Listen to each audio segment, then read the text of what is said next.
여러분, 오늘 우리는 삭개오 본문을 함께 읽었습니다. 이 삭개오는 세리장이고 부자이고 키가 작은 사람이고 죄인이고 잃어버린 자였다. 그런데 그 사람이 예수님을 만나고 예수님의 그 초대에 응하고 그 초대를 기쁨으로 받아들이면서 이 사람이 구원을 받게 됩니다. 그리고 놀라운 일이 일어나죠. 그의 삶이 변하는데 예수님이 삭개오 보고 너 이렇게 해 라고 말하지 않아도 자기 스스로 내 소유의 절반을 가난한 사람들하고 나누겠으며 또 남의 것을 내가 빼앗은 것이 있으면 4배나 갚겠습니다. 이런 고백을 예수님 앞에 드립니다. 그러면서 이 삭개오는 부자였는데 이제 가난한 사람들하고 연결되는 삶 속으로 나아가게 되는 거죠. 그리고 예수님이 요구하지도 않았는데 율법의 가장 그 철저한 요구를 내가 지키면서 살겠습니다 라고 이렇게 변화되는 그런 놀라운 이야기가 바로 이 오늘 우리가 함께 읽어본 이 삭개오의 이야기입니다. 정말 놀랍죠. 그리고 여러분, 예수님이 가시는 곳곳마다 잔치가 벌어지고 예수님은 그 잔치에 많은 사람들을 초대합니다. 그 당시 사회에서는 좀 소외되고 이름 없이 살아가는 그 무명의 사람들, 심지어는 죄인들, 그런 사람들도 예수님은 잔치에 초대하고, 그리고 예수님이 가는 곳곳마다 잔치가 벌어지고, 그리고 아마 시끌벅적한 그런 소리가 있었을 것으로 생각이 됩니다. 그 소리를 들으면서 스스로를 생각하면서 의롭다고 여기는 사람들은 무척 불쾌해했죠. 수근수근거렸죠. 아니, 저 예수라는 사람은 왜 죄인들과 함께 하냐? 왜 저 세리들과 함께 먹고 마시느냐? 라고 말이죠. 그 당시에 세리라는 직업은 천대받던 직업입니다. 왜냐하면 세리는 세금을 거둔 세리라는 그 직책을 로마 정부에게 돈을 주고 삽니다. 그럼 내 돈이 들어갔으니까 그 다음에 세금을 거둘 때 어떻게 하겠어요? 더 많이 매기겠죠. 그래야 뭔가 좀 남지 않겠어요? 내가 이 세리라는 직책을 얻기 위해서 투자한 돈이 얼만데 사람들에게 세금을 더 많이 걷어야 내가 좀 이롭겠죠. 나에게 유익이 되겠죠. 그런 삶을 살고 있었던 사람들이기 때문에 당시 유대 백성들에게는 이 세리다 그러면은 아주 민족 배반자, 그리고 죄인 중에 죄인, 그리고 아주 상종 못할 사람들, 그래서 세리가 하는 말은 법정에서 증언으로 채택되지도 않을 그런 사람이었다라는 거예요. 그런데 예수님이 이런 세리들과 함께 먹고 마시고 잔치를 벌이고 있는 모습을 보면서 스스로 의롭다고 하는 사람들은 얼마나 비아냥거렸겠어요. 얼마나 무시했겠어요. 얼마나 수근수근 거렸겠어요. 그런데 놀라운 일은 이 예수님이 초대한 그 잔치에서 예수님을 만난 사람들의 삶이 변하기 시작했고, 예수님 잔치에 손님으로 초대받은 사람들이 이제는 또 다른 사람을 초대하는 그런 삶으로 나아가고 있다라는 것입니다. 여러분, 우리가 그리스도인이 된다는 것의 의미가 바로 여기에 있는 겁니다. 예수님이 우리를 초대해 주셨어요. 제가 삭개오에 대해서 언급한 세리장이고 부자이고 키가 작은 사람이고 죄인이고 잃어버린 자, 이런 사람까지도 예수님의 그 잔치에 초대를 받았다면 저와 여러분들도 여기에 당연히 들어가지 않겠습니까?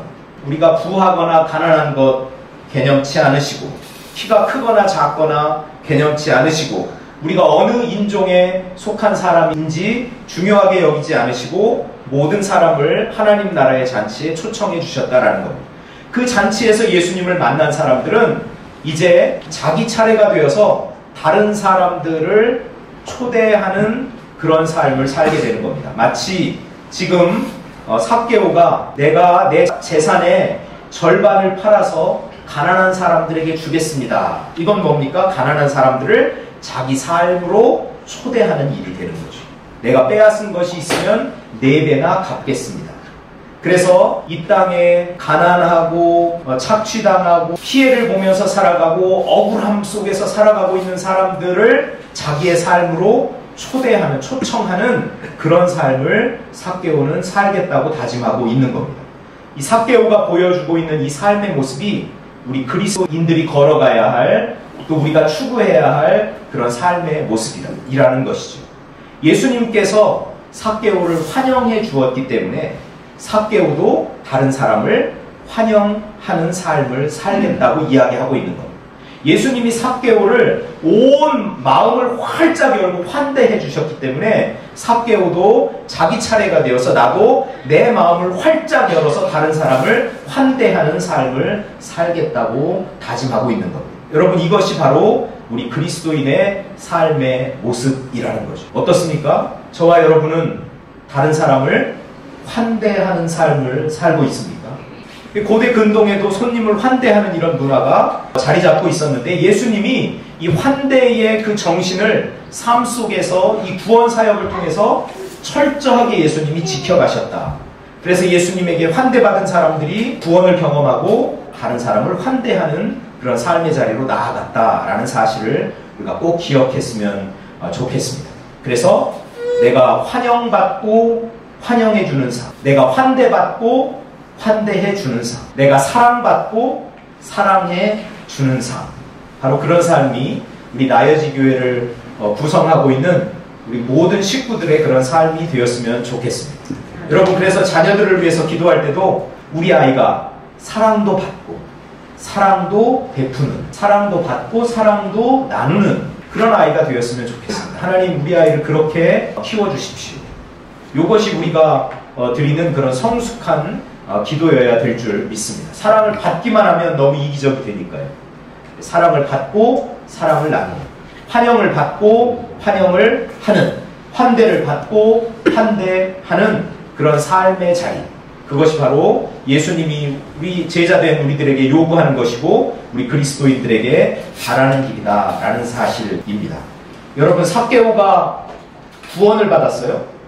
그리고 이 사람이 아브라함의 자손이네, 예수님이 그렇게 평가하셨잖아요. 그 주변에 있는 사람들은 다 삭개오는 잃어버린 자고 삭개오는 죄인이고 저 사람은 죄인이니까 구원받지 못한 사람이라고 이렇게 이야기했는데, 예수님은 삭개오를 향하여 구원받은 사람이라고 이야기를 하고 아브라함의 자손이라고 이야기를 하고 있는 겁니다. 구원이 오늘 이 집에 머물렀다, 이 집에 있다 라고 예수님이 선포하고 계시죠. 삭개오가 구원받은 이 이야기를 보면 삭개오가 무엇을 했나요? 삭개오가 선한 행동을 했나요? 선한 행동은 예수님을 만나고 나서 그 다음에 자기가 다짐하면서 하는 이야기입니다. 예수님 만나기 전에 삭개오는 자기의 재산 절반을 팔아서 가난한 사람에게 나눠주지 않았습니다. 남들에게 분명히 빼앗은 것이 있었을 텐데 네 갑절로 갚지도 않았습니다. 그런데 예수님을 만났습니다. 그리고 삭개오는 예수님을 정말 만나기를 원했고 예수님에게 나아가는 길을 열기 위해서 얼마나 노력했는지 모릅니다. 나무에 올라가서, 키가 작으니까 어떻게 해서든지 예수님을 보려고, 어떻게 해서든지 예수님에게 나아가는 길을 열려고 그렇게 열심히 추구했다는 거죠. 그런 사람을 예수님이 만나주시니 삭개오가 구원을 받고, 삭개오가 구원을 받으니 그 다음에 선한 행동들, 그리고 하나님의 율법을 철저하게 지키는 이런 일들도 하게 되더라라는 겁니다. 우리가 선한 행위를 해서 우리 구원받는 것 아닙니다. 인간적인 노력으로 열심히 한다고 해서 우리 구원받는 것 아닙니다. 구원은 어떻게 해서 온다고요? 예수님을 만났을 때, 예수님의 초대에 우리가 기쁨으로 반응했습니다. 그때 우리는 구원을 받게 된 거고, 여기 모인 모든 분들이 바로 예수님의 그 초대에 응하고 또 구원의 삶을 살아가는 줄로 믿습니다. 예수님이 우리를 환대해 주셨으니 이제는 우리도 남을 환대해 주는 그런 삶으로 나아갈 수 있기를 축복합니다. 오늘 우리는 성찬식을 거행하는데요, 이 성찬식은 바로 이 환대의 정신이 넘쳐나는 자리입니다. 예수님이 우리를 이 성찬에 초대를 하셨거든요. 우리는 다 예수님의 손님된 사람들입니다. 나는 예수님의 손님이구나 라는 이런 의식이 우리에게 다시 살아나야 됩니다. 그래서 손님으로 잔치에 초대를 받으면 기쁨으로 그 잔치에 참여하면서 거기서 베풀어지는 것을 내가 마음껏 누리는 겁니다. 마음껏 섭취하는 겁니다. 여기 떡과 잔이 있습니다. 이 떡과 잔을 우리가 받으면서 예수 그리스도를 내 안에 온전히 영접하는 겁니다. 환대하는 겁니다. 그러면 그 다음에 우리 삶은 이웃을 향하여 열린 마음으로 이웃을 환대하고 환영하는 삶으로 나아가게 되는 거죠. 우리는 누구라고요? 예수님의 손님. 오늘 예수님이 우리를 이 성찬의 자리에 초대하셨습니다. 기쁨으로 응하시면서 우리 주님을 온전히 모시는 그런 복된 시간이 되었으면 좋겠습니다.